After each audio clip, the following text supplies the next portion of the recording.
Cool. Well, welcome to another series of Are We There Yet? I'm really delighted this week to be joined by Tony Carne, the CEO, MD of A Letter from the World.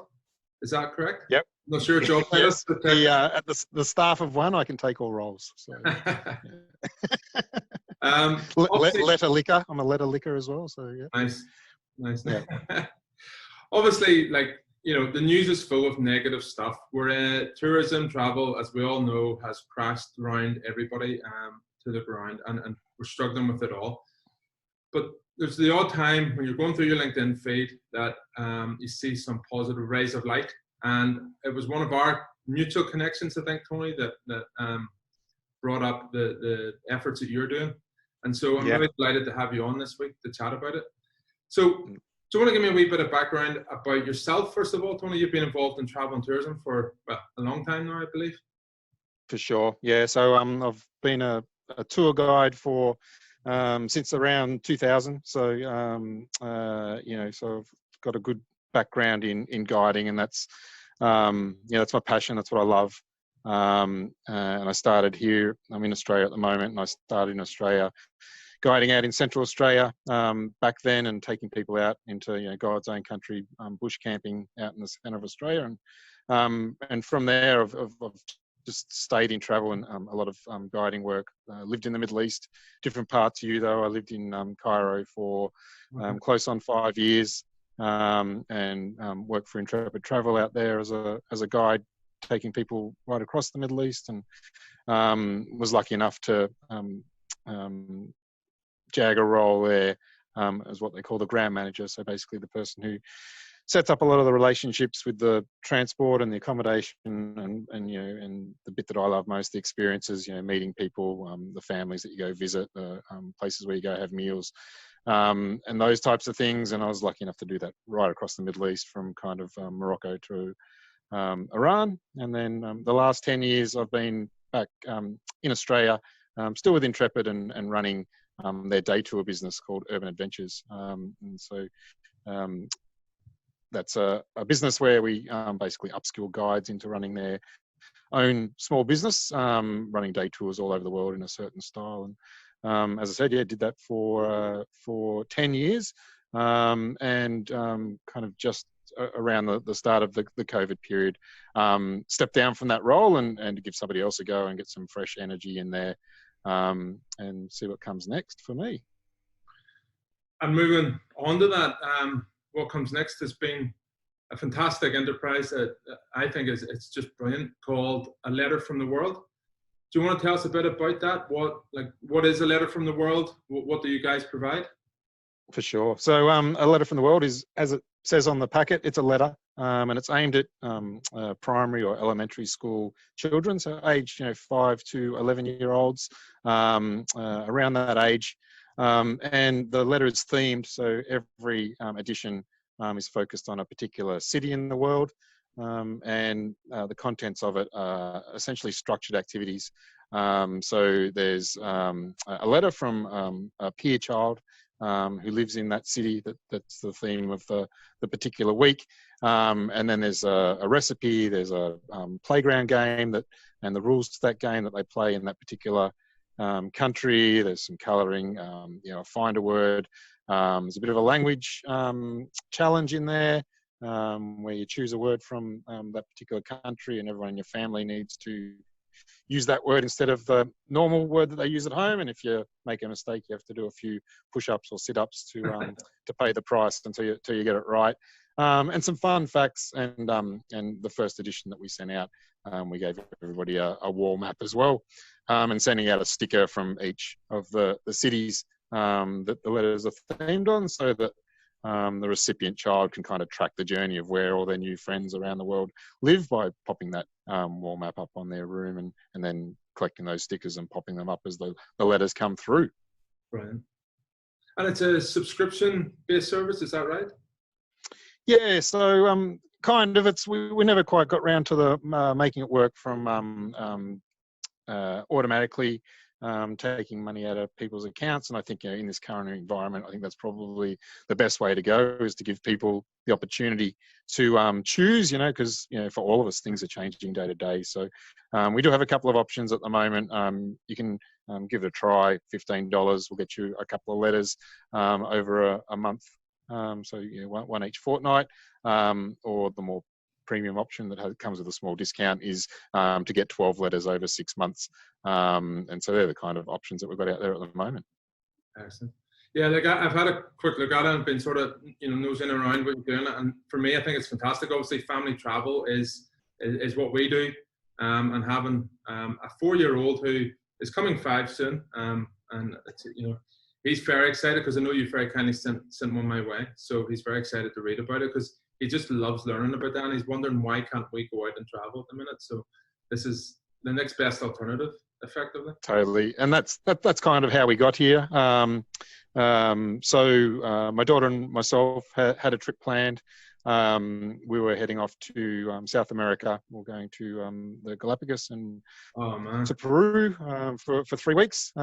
And obviously COVID came and all that got shelved. And my daughter was naturally quite disappointed. I guess in the grand scheme of things, it's kind of a first world problem. But she's a quite an intelligent and sensitive kid, and she was asking, so will the guide be showing someone else around this week? Now we're not there, and the answer to that was no. They won't be. Yeah. Not only won't they be, they might not be showing anyone around for a long time now, and that just for her gave her a different perspective of kind of her own disappointment, and together we're like, well, why don't we try and do something to help that guide and other guides around the world. And as I said from the outset, the guides are they're my people, that's my community. And having worked quite closely with guides for the last 10 years and been one prior to that, I could see that with the economy shutting down, in particular the travel economy shutting down, there's a lot of people in places that don't have good government safety nets. By definition, guiding's a freelance business, and that adds layers of complexity to safety nets and that kind of thing. And so our thought was, look, their skills haven't depreciated. A guide is still a great communicator. They still have lots of good knowledge. So why don't we look for a way to just pivot the way they communicate that skills into somewhere that was needed. And the other side of it was we hit our lockdown here in Australia right on school holidays. So for us, it was everybody work from home. All the kids are at home. Don't go outside. And my parents' kind of WhatsApp and Facebook feeds just kind of lit up with panicked parents like, oh, what are you doing with your kids today? Like, help me here. I'm dying. Yeah.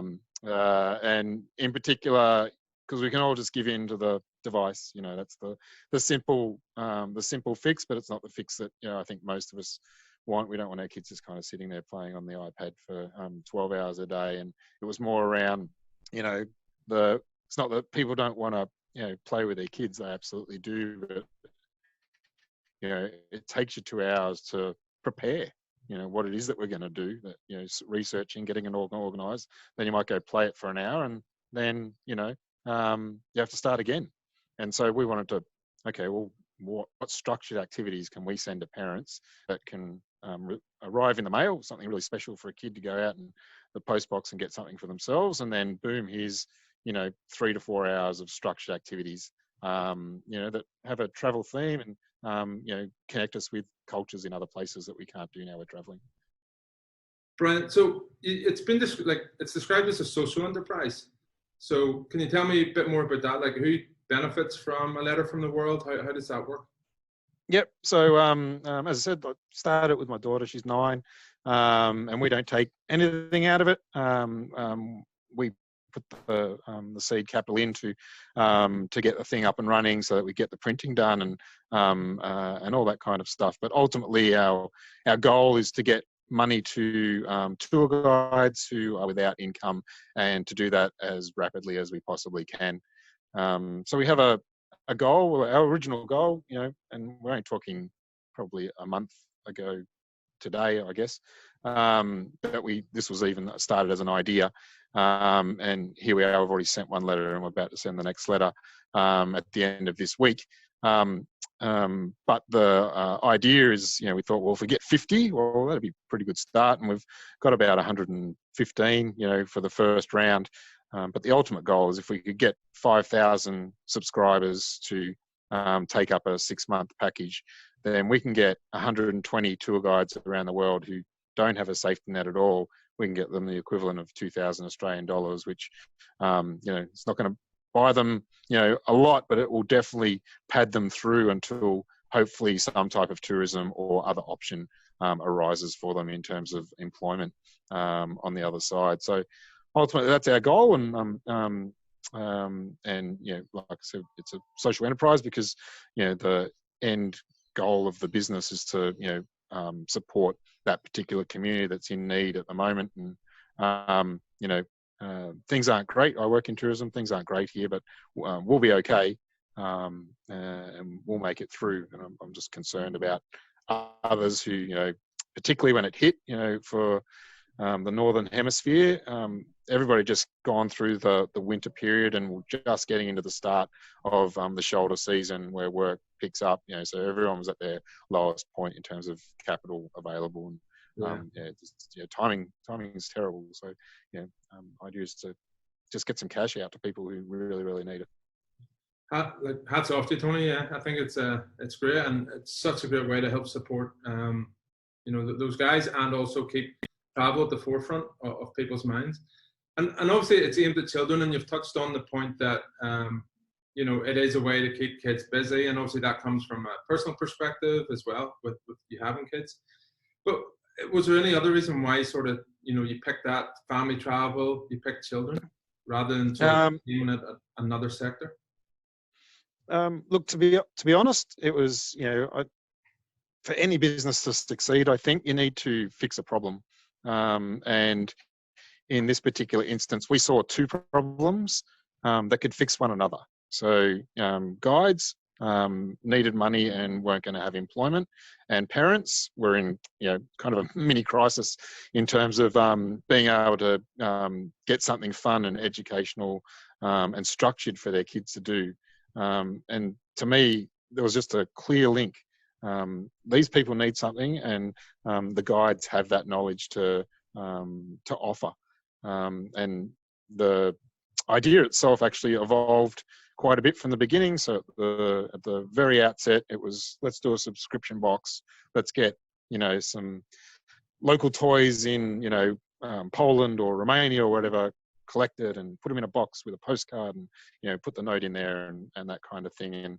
And was actually talking to my peer parents, the parents who are friends of my daughters, who said, I don't want that. I don't want that in my house. I want, something to be able to engage my child for a couple of hours, that I can swing by occasionally and check out that, that they're still having fun and doing it, and ask and answer questions with them. That's what I really want. And, from there, it was a light bulb moment. It's like, well, actually, that's just information. That's knowledge, which means we can get it really fast from the ground, get it formatted up, and then get it out to people much faster, and as opposed to worrying about the logistics of shipping something from Krakow to all parts of the world, or whatever it happens to be. So so it was really more just aimed at 2 particular problems that could solve each other. Yeah. So letter number 1 has went out. Where was it based on? That was in Krakow. Okay. Yeah, so Monica and Emilka. So we've tried to choose guides who not only obviously really need the service, but also ones that have families, and in particular have families of the same age children that we're aiming at. So the guide is putting in their knowledge of their city. That's what they're professionals at, and then the child in their life is making sure that what's going out is what kids want, because parents don't always know, and then at this end, I've got, Jemana, who's my daughter, who's 9. She evaluates it all. I'm like, is this fun? Or is this good? And, some stuff gets cut and so what have you. Thumbs up, thumbs. So Exactly. what's the Exactly. response been like then? Have you had feedback on letter number one? Look, it's been fantastic, and the product actually came out maybe even better than we kind of envisioned from the beginning. I was lucky that I was able to tap into some designers who obviously had a bit of time on their hands, who worked in the travel industry, and they were more than happy to kind of pitch in and help out. And a girl I worked with at Urban Adventures, she's an artist, that's her real passion. So she helps out with the colouring in outlines and that kind of stuff. So it's been, we've kind of organised it, but it's been a real team effort, and the product itself has been amazingly well received. We've started to get a few reviews now on the homepage, and they've all been happily 5-star and really great feedback of excited kids, that and happy parents, which is equally as important, of kids that are getting a kick out of it, and again, things just like the sticker that goes on the map so that you can kind of track where all your friends are around the world. These were things that came from parents that I spoke to that iterated the product, and I think a lot of parents had, of my era anyway, had pen friends and stuff. And when we grew up and there was no internet and that kind of thing, and everyone's kind of, that's really resonating with people, the ability to connect with someone, send them back a letter, all that kind of thing. Or a bit old school. Very much so. Very much so. No, it's Snail mail. It's a bit stupid. I've seen you just shared some of the designs on LinkedIn, and I think that they look really cool. It's not. You can tell it's a very high quality product. It's not like it's just been rushed out. So yeah, well done. Yeah. So yeah, no worries. And full credit to the designers on that one. I just gave them the raw material, and they just came up with something fantastic. Designed the closed version to look like a passport and that kind of thing. They're just things I wouldn't have thought of myself. Yeah, awesome. So what territories then, if people want to sign up, where can you get that product? It's a buy it online, so a letterfromtheworld.com. And initially we just started with Australia and the US, just because I wanted to get a feel of how to do it. We're new to this as well, and it turns out it's more work than I thought it was going to be. So, but that's good. Keeps you nice and interested in it. But letter one was so successful and so well received that we quickly opened it up to all the major Western currencies, and we'll ship it basically anywhere that somebody is. So, make your own judgment on what your local postal service is. If you might be somewhere a little bit out there, but for Australia, New Zealand, UK, Canada, US, Ireland, and Europe, should be no issues on getting them out there and getting them to people. And so you mentioned there, go on to a letterfromtheworld.com, sign up, throw a bit of money at it. And so can people get the previous version, like version number 1, or is that past now, or what way does that work? No, so basically anyone who signs up will I'll just start at the start. So that's kind of how we've set it up, just from the ease of logistics point of view, and just to keep track of where everybody is. So there's still a few more days that if you signed up now, we'd get you out letter 1, so you'd be in track and be on a par with everybody else. So you got the first one first. But if you're subscribing 3 or 4 weeks time, we'll make sure that you kind of start with the ones that everybody else has got as well, and just work it out that way. So we think that'll work out best. Right. Well, as I say, Tony, I think it's a fantastic product, great initiative, great way to support the local people, the local tour guides who are suffering the most from this. And on top of that, anything that helps me, as you say, keep my 4-year-old away from an iPad or YouTube or something like that. I keep at the forefront. Totally. So listen, guys, get onto the website, get signed up, and get involved, because I think it's a fantastic project. Tony, thanks very much for taking the time out. I'm sure you're busy, so I appreciate you coming on and sharing the information with us. And I wish you all the best. Big thank you to yourself as well, Richard, and 2.4 for inviting us along. Been very kind. Lots of people have been very kind in reaching out. So super appreciate that. Takes a village to get these things going. So can't say thank you enough. 100%. Well, I know we're subscribing now, so we're looking forward to it. Tony, best of luck with it, and we'll chat again soon. Cool. Thank you. Cheers. Bye. Cheers.